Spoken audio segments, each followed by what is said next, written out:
Every day it sounds more likely that the rumors of Miles Morales making an appearance in Spider-Man No Way Home are going to turn out to be true. So let's talk about everything we know so far, including new rumors.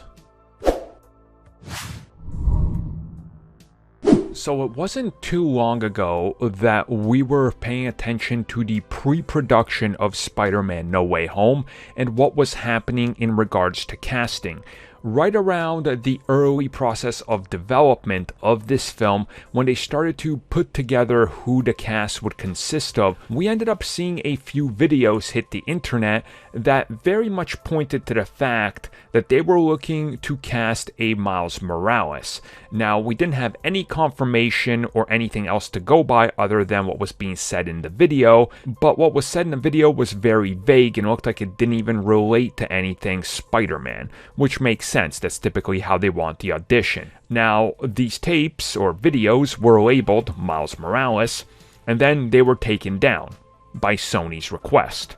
So more evidence started to stack up. Then we heard that there's possibility of them already having cast Miles by the time that the film started, and right around that time, before we got the confirmation that it would be a multiverse film, right before Alfred Molina would also confirm that he's in it, rumors stated that the film would see Andrew Garfield and Tobey Maguire as well as multiple villains returning.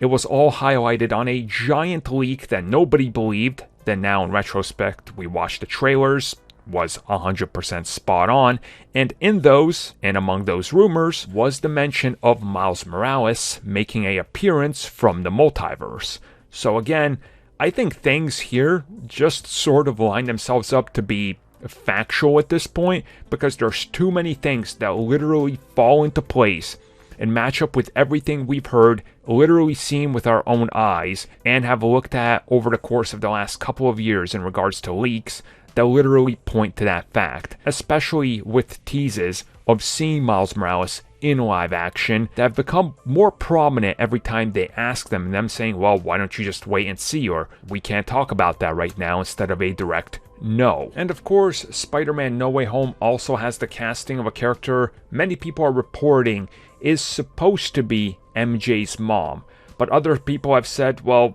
probably not. She looks a little too young and it might actually match up a little more with Miles Morales. Now, I will call bullcrap on that because, well, if Miles wasn't snapped and he got to grow up, he'd technically be a teenager, so it might fit in.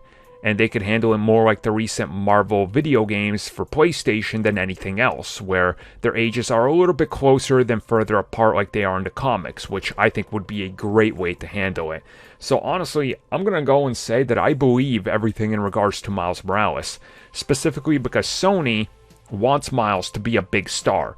They're pushing heavily with Spider-Verse, and that character has become so popular and moves merchandise, and of course can even sell his own video game, that it only makes sense. So why wouldn't Sony, in their contract renegotiations, say, hey Marvel, since we're doing a multiverse film, let's toss Miles in there and get people excited for it.